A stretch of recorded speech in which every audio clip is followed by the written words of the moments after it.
What's up, everybody? It's been a while since I've said this, but it's time to look at some more Halo Machinima. We've got some new folks on the channel, so what this series is about is that I look at a bunch of Machinima, new and old, give an overview of what they're about, and then give my overall thoughts on it. It's been a while since the last episode came out. I've had a lot going on between now and then, and I felt like I needed a break from the series. I've shifted more towards Mass Effect lately, but I still put out other things on the channel. This series will always be a part of the channel as long as y'all keep tuning in for it. In this video, we have 4 series to look at. I kept it at 4 because I had to go into more depth with these and I didn't want the episode to run for too long. But let's go ahead and get into this. Humanity attempted all options of retaliation, but the dead were relentless, an ever-growing army of darkness. The new world was taking shape. While some chose righteousness, others chose malice. Blinded, humanity had lost sight of what had been. It was now nothing more than a memory, a fairy tale. And what remained of humanity stood together, forming groups and communities, under the ever-stretching shadow of looming death.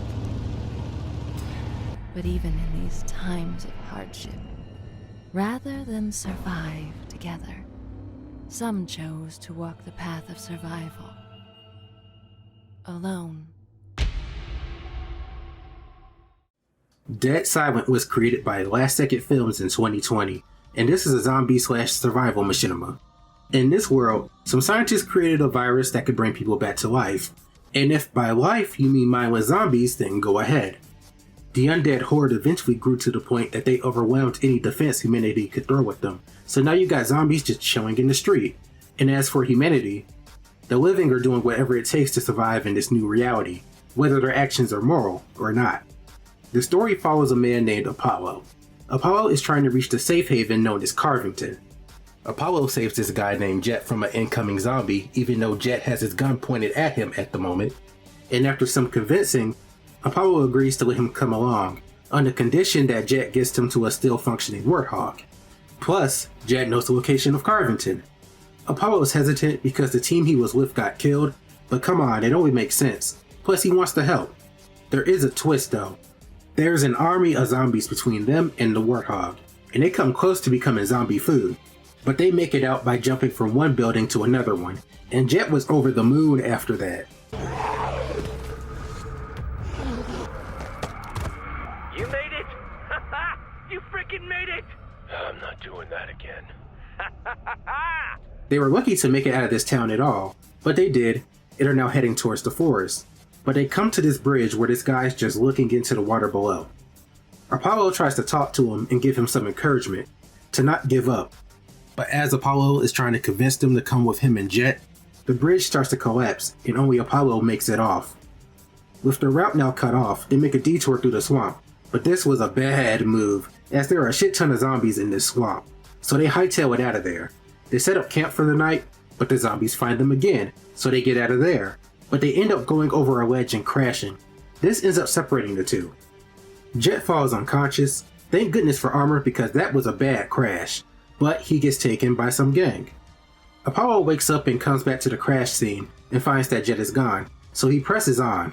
But things start to get complicated as there are zombies to take care of. Not to mention that he's being followed by bandits and eventually he's held up by them. But this ends up bad for the bandits. Jet, meanwhile, is held at the Orange Gang's camp. This group is known as the Hornets. He's getting interrogated by their leader, Xander.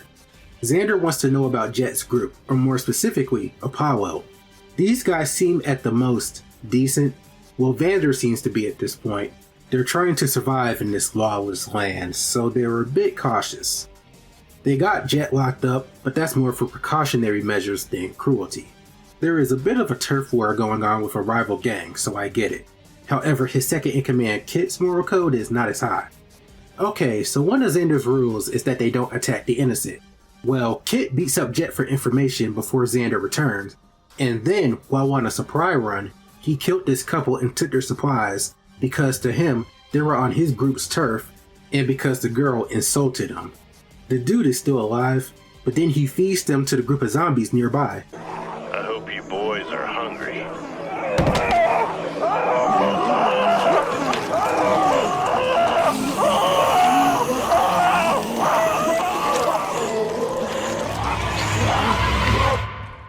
What the fuck? This dude is a real asshole. But to counterbalance that, there is one person in the group named Dart. He's honestly one of the nicest people in the series. He mainly works as a mechanic. He tends to get picked on by the other members of the group, mainly because he's a bit of a pushover. They don't see him as one of them, probably because he seems to keep to himself. Xander mentioned to him that he needed to stand up for himself and to earn the group's trust, which seems to be the reason he sends him on that supply run with Kit.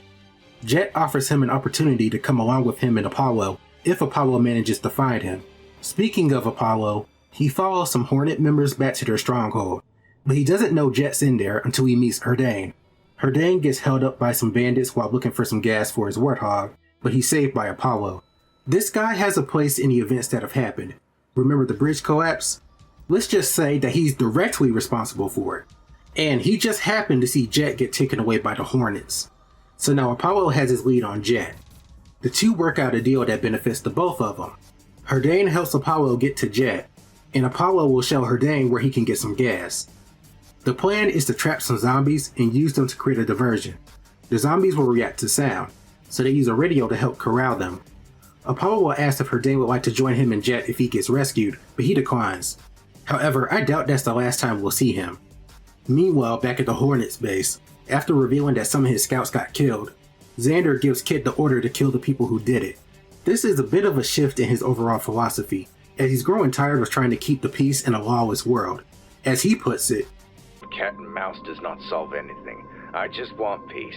But how can we have peace when the enemy will not listen? But before you pull the trigger, I would like you to ask them why. Why do they torment us when we have done no harm to them? Apollo infiltrates the camp and holds Dart hostage. He gets him to play a track over the loudspeakers that brings the zombies to the base, and all hell breaks loose. The atmosphere reminds me of Floodgate from Halo 3. Apollo and Jet make a break for it, with Dart joining them, and they get the hell out of there. All while the Blue Gang observes the chaos. I don't know if the name of this gang was ever mentioned or not.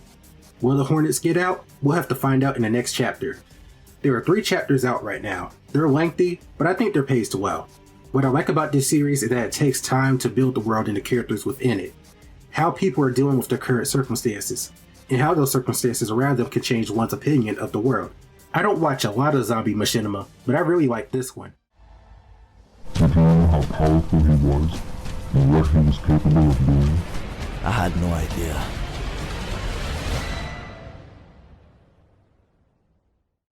B.O.N.E was created in 2011 by Darkness Kirby 2, and it centers around Thomas and Delta Squad's mission of escorting a secret project called B.O.N.E and keeping it out of Covenant hands. This is a reverse chronology story, as a mysterious interrogator forces Thomas to recall the events leading up to the fall of Reach, and his involvement with Project B.O.N.E. B.O.N.E is a mobile artificial intelligence. Think EDI in Mass Effect 3, but even more free because it isn't bound to a ship or anything like that. During Admiral O'Donnell's presentation, the Covenant attack, and Thomas and his squad mates Jones and Andrew are tasked with protecting it. Jones doesn't think much of B.O.N.E at first until it starts speaking and kicking ass with them. B.O.N.E dropped a wall on some elites. What can you really say to that? B.O.N.E can spawn objects, but that's not all it can do. More on that later. The team escapes and makes it to Visegrad Station, but things don't stay peaceful for long. A Corvette shows up over the station, and the elites invade the place and kidnap O'Donnell. General Smith gives the order not to follow the Covenant, but Delta Team disobey that order and follow them anyway. The series shifts between Thomas's recollection of the war and the present where he's being interrogated. The interrogator wants to know what happened to B.O.N.E, but Thomas can't remember, so he has to try and recall the events that led up to now. They manage to make it to the Covenant Spire, and this is where we're able to see B.O.N.'s abilities a bit more. B.O.N.E is able to forge objects once he scanned them, so he can create weapons and ammo on the spot. He becomes a big help as things go on. They break through the Covenant's defense and get to O'Donnell, but the anti-UNSC sneak up on him, and he's killed by their leader, Brennan. To be honest, I'm not that sad about his death, because O'Donnell and some of the higher-ups have done some despicable things. During Brennan's interrogation, he vaguely tells Delta Squad that he killed O'Donnell because of something he did in the past. This thing revolves around the Spartan Kenny D139. If I got my facts right, O'Donnell was running experiments using the key's power. The key is the power source used to run B.O.N.E. But there was too much raw power being released, so the power needed to be rerouted somewhere, or B.O.N.E would have killed everyone if they uplinked it. So, needing a scapegoat, O'Donnell frames Kenny 139 for the 3 murders, and reroutes the power into one of his machines. This machine turns Kenny into a savage killing machine. O'Donnell has him dropped in the ocean where he washes up on an island and is found by Brennan. Brennan knows what happened to his fellow soldier and convinces him to join the anti-UNSC to bring down O'Donnell. General Smith was there when this happened, but he couldn't do anything about it. This is all told in a prequel video. There are a few side stories that I would watch as they can provide context for the main story. Thomas's squad ends up meeting Kenny at one point. They were on a mission to extract a Covenant informant along with Allison, Anthony, and Tyler from the Gamma team.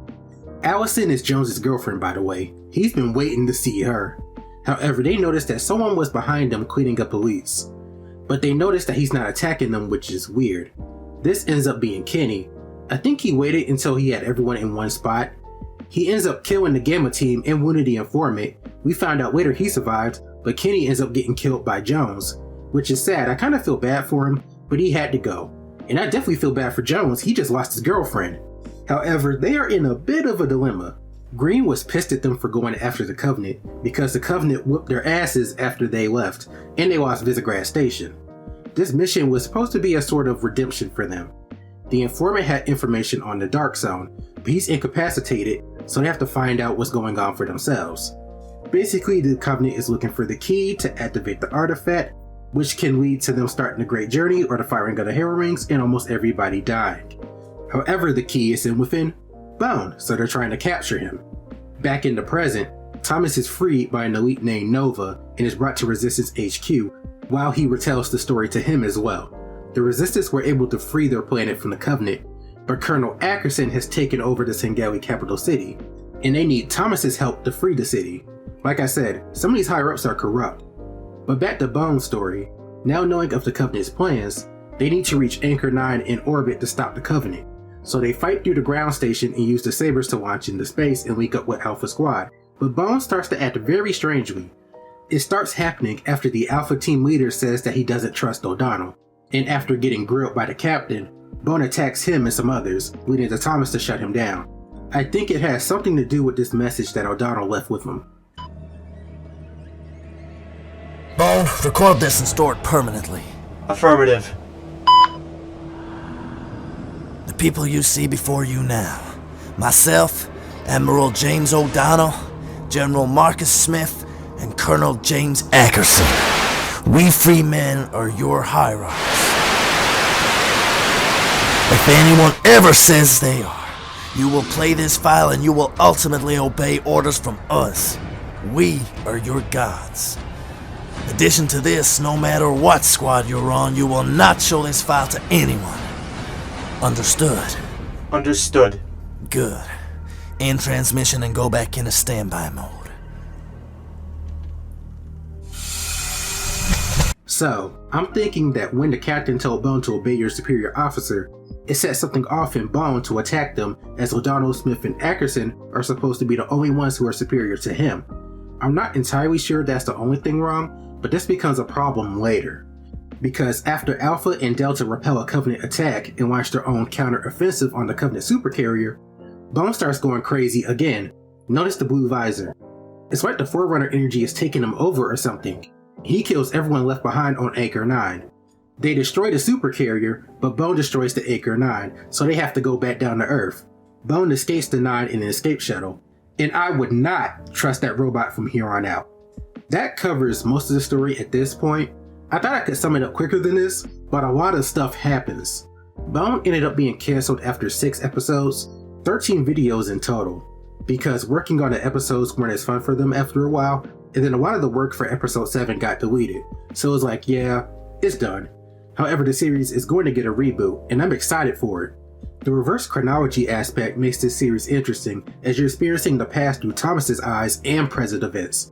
And I'm really interested to find out what happened to B.O.N and why Ackerson took over St. Helios. I would recommend this one, just to see where the series was going before it was cancelled. But the future is looking bright for B.O.N.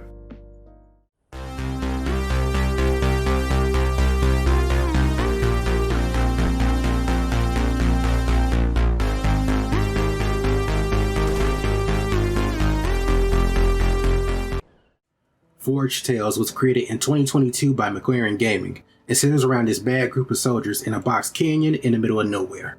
The team consists of Chris, Logan, and Johnny.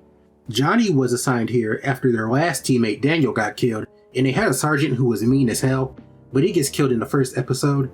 They also have a monitor named Shiny who can spawn things in for them. They have respawn technology, so they can't really die. Chris tries to showcase that. Unfortunately, it wasn't working that day, so yeah, Sarge isn't coming back. So, after telling General Fisher what happened, Chris is in charge until the next one shows up, and of course he's being an asshole. A little while later, they hear a crash and they go to investigate. They find a Banshee, which means an elite is around somewhere. Johnny finds him in the caves nearby, so for the next few episodes, they're trying to decide on what to do with him and how to communicate with him. The thing is that he speaks English just fine. He only does it when it's just Johnny around, and everything he says to Johnny is a threat. Kill them all. Johnny names him Mr. Honk, and I wouldn't be surprised if that elite wanted to kill them even more because of that. Logan wants to kill him, but since it isn't really being hostile, Chris and Johnny let him live for now.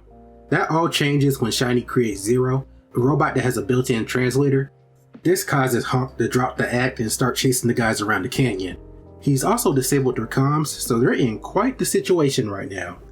He blows up Zero with the rocket launcher. I guess he didn't have any real combat ability. Shiny ends up killing him for blasting Zero. They report to General Fisher about what happened, but what Fisher says before he gets off the comm doesn't sound good. Begin the preparations. Tomorrow, we will activate it. I have a bad feeling about this, but that ends Season 1. Season 2 opens with the guys getting acquainted with their new Sergeant Karen. But the peace doesn't last long, as Shiny gets taken over by something that is now hostile. He zaps the shit out of Chris twice, and to make matters worse, Shiny hires a mercenary named Wolf to come after the team. It's obvious to the team that something is wrong when Shiny kills Zero without any remorse, when in the first season, he was overprotective of him. However, hope is not lost as Fisher tells Logan and Karen about an ancient weapon that they could use and that their goal is to find it. It could be used to get them out of this situation. Wolf comes after them, but ends up in a comm room and ends up having a talk with Fisher. Wolf says that Daniel sent him, but Fisher fires him as the team here is important to him. I guess Shiny hiring Wolf wasn't supposed to happen, but this does signify that the group are more of test subjects than anything else. Johnny and Chris have to duck Shiny, especially since it's disabled the respawn system. As Karen and Logan search for the weapon, we start to learn more about Logan and we get a look into his past. Like a lot of Spartans, Logan didn't want to be a Spartan, but he was coerced into going through with it. One episode goes through a mission he was on that ended up with most of his squad dead. He ends up surviving, of course, but once they subdue the mercenary, it turns out it was another member of his squad named Dale. He was brainwashed by David, but the alien weapon freed him. He ended up getting the name Wolf by being crazy efficient at his job. When the team finds out that Logan has combat experience, they question him about it, but Logan explains why he doesn't talk about it, and they have a heart-to-heart conversation. Dale is subdued, but they still have Shiny to deal with. They try using the laser on him and some more bullets, but of course they do nothing to him. However, Johnny has an idea to make an EMP bomb to take Shiny down, and this does work. Before Shiny deactivates, he mentions that it was Fisher who was controlling him. So they confront Fisher about it, and they eventually get the truth out of him. And Fisher pretty much goes full God complex. Fisher is a Forerunner AI. His goal is to use mind control to control humanity, and to bring back the Forerunner race and dominate the entire universe. This ends Season 2, and something tells me Season 3 is going to be something else. Woo, that got a lot deeper than I expected. I thought this was going to be a pure comedy machinima, but things got more serious as it went along. This series gets better as it goes along, and I think that makes it worth looking at, especially Season 2.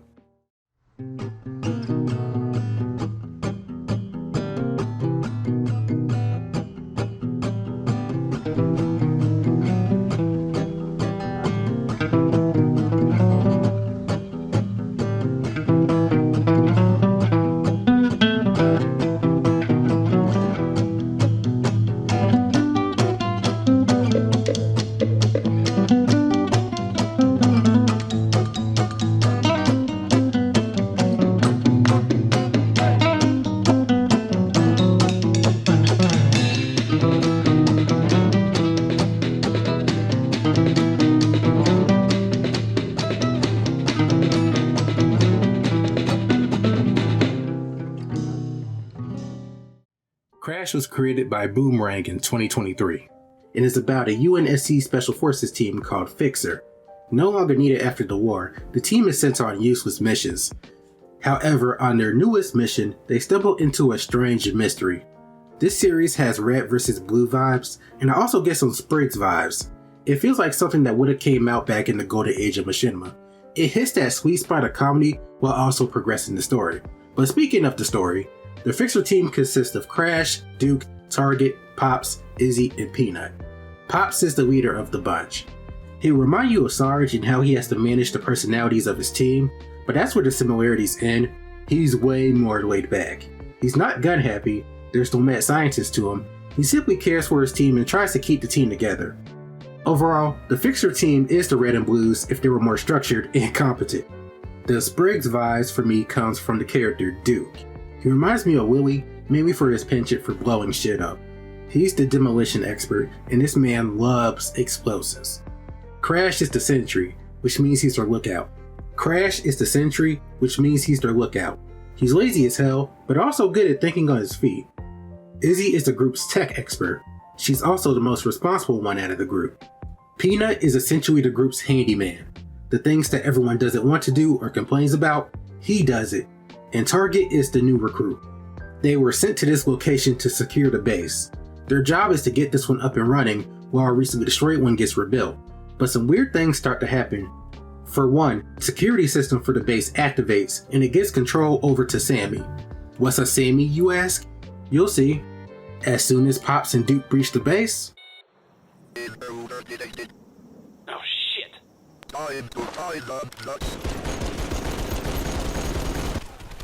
You see, that's what I mean when I say keep your head down. It's not much better for Pops and Duke inside the base because there's a turret down the hallway. Pops recognizes Sammy through his voice. It's a defense system operated through a dumb AI. They were discontinued due to issues with friendly fire. It also talks a lot of shit. Are they normally this colorful? None that I've seen, but again, I haven't seen one in years. They eventually disable it by staying out of his line of sight and get into its control panel, but Crash asks a really good question. Why was the system still active? They start getting the base up and running, but strange shit starts to happen. They keep hearing this strange voice, and something keeps popping in and out, and it gets weirder with each episode. Crash notices this purple flash of light, and it seems to be directing him somewhere, so he follows it, until he reaches the circuit breaker to power up the station. Izzy and Peanut were trying to open this secret door, and powering on the station opens the door, which contains a lot of crates.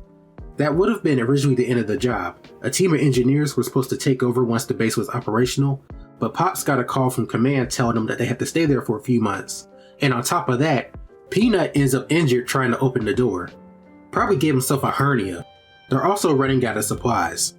They found out that their stuff was being sent to another base, so Pops and Duke went to get the stuff and to get a doctor for Peanut. More weirdness happens after they leave.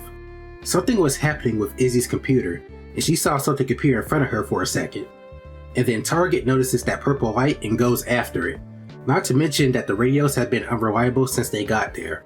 It's not just them either. Other teams are having the same issue. To make matters worse, Sammy was trying to power back up all hell nah, so things are hitting the fan over on high ground. In the next episode, we're up to episode 4 by the way, we meet Wes and Lily. Lily looks like a weapons expert and Wes is a doctor. He is sick of the soldiers at his base. It's more of a frat house than a base. Over 80% of the base stays drunk and the others either don't care or do stupid shit like mongoose jousting. Just like the Fixer bunch, they're not really needed since the war ended, so they're trying to pass the time. Most of the soldiers don't care for Lily. It comes down to the fact that she makes them look bad because she actually cares about training and all of that. It was a blessing when Pops and Duke arrived. Wes was ready to leave. Instead of having to deal with a whole base of drunken idiots, he only has to deal with one. Meanwhile, back at high ground, Izzy and Crash got Peanut, the Sammy, and a missing target to deal with. Sammy's not an issue from where they're standing, but they do got that loud siren going off. But Peanut took some vitamins, or in this case, powerful painkillers, so they gotta deal with that, which leads to Izzy punching him in the stomach and making him throw up. But I think the worst thing here is that Target has completely disappeared, but something tells me it has something to do with that alien ship hovering overhead. So that covers the first 4 episodes of the series, and I'm loving it so far. One thing that I give this show, and I don't think I'm the best at judging this type of thing, but it's pacing. We get introduced to each character in a natural way that flows with the plot, and I like how the plot builds up with each episode. The weirdness increased gradually, and now we have Target's disappearance. I like how when things calm down, we get to learn about the past of some of the characters. I love the feel of the show as well. It's got that feel of some classic machinimas. I feel like I'm watching Red vs. Blue, Matchmaking, and Sprigs, but with a more modern twist. I can't wait for the next episode of this series, and I highly recommend it. Well, that's it for this video, guys. I hope you enjoyed it.